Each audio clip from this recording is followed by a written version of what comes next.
body mechanics, and transfer safety. We need to use our bodies in an efficient and careful manner. Use the correct muscles to complete a task safely and efficiently without undue strain, and practice good posture during our daily activities. We should use the strongest and largest muscle groups of our body. These include the shoulders, upper arms, hips, and thighs. You should place your feet approximately shoulder width apart and place one foot slightly in front of the other for stability. When lifting, use both hands to lift an object. Keep the object close to your body. Lift the object and return to standing by straightening your legs using your strong hip and thigh muscles. Lift in one motion, a smooth motion. Do not jerk up the lift or load. Take steps or pivot your feet. Do not twist your back. Again, do not bend from the waist, do not twist your back, and do not jerk the load up quickly. Do not attempt to lift a heavy load alone. Get help when needed. Plan ahead, making sure your path is clear of obstacles. And push or pull a heavy object if able, instead of lifting. Let's look at an example of a stand pivot transfer. This is a demonstration of a sit-to-stand transfer. You first want to position the chair next to the table and lock the brakes.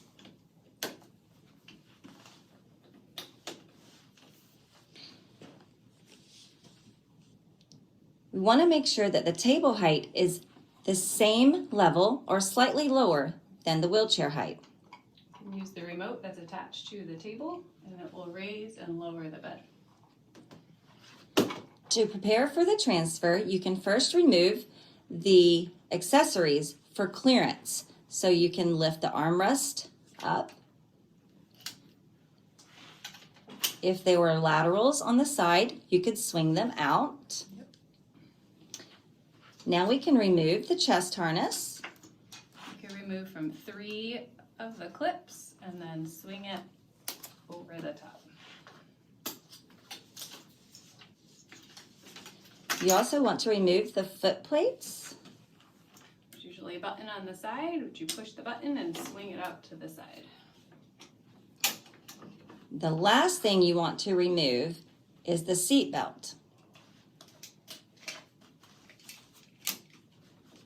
When we transfer students, we never want to pull on their arms. Nope. So we want to reach behind the student's back, bending at our knees. Use your legs to raise up to a standing position.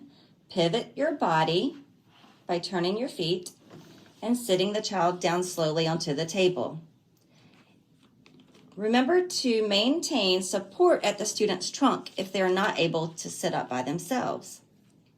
If the student needs help lying down on the table, support them at their head and neck area and lift their legs.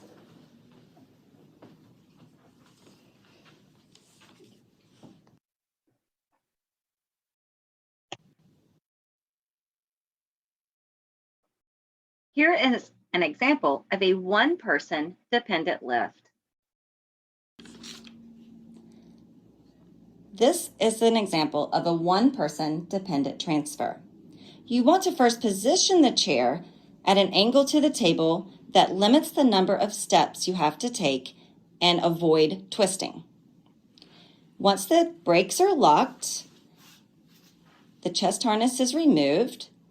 You want to remove the armrest and lateral on the side that you will be picking the student up. Now you can remove the seatbelt to prepare for the transfer. Make sure to bend at your knees.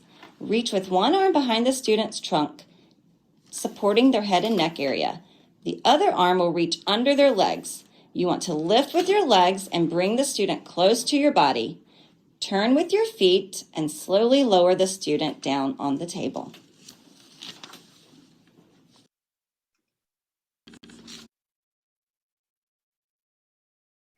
And here's an example of a two-person dependent lift. This is an example of a two-person dependent lift. You want to position the chair next to the table, lock the brakes. You can remove the chest harness and remove all the components that are next to the table. So the armrest, and if they had a lateral, you could swing that out. So one person is going to be up top, and the second person is going to be supporting the legs. So we can remove the seatbelt. The top person will reach under the trunk, and the other person will reach under the legs. And you want to work together so it's a smooth motion. So we're going to have Karen count and lift on 3. One trick you can also do is when you come under the arms, if you can grab their forearms, it makes it a lot more strong of a hold for you. Okay, ready? 1, 2, and 3. Very good. This is an example. For students who use restroom tables, such as tables with mats or a high-low electric table, you should always be prepared, having supplies within reach, never leave a student unattended on the table, and be sure that the high-low table does not rub against the wall or the wheelchair to avoid tearing. Please consult with your school-based physical therapist for student-specific transfer training.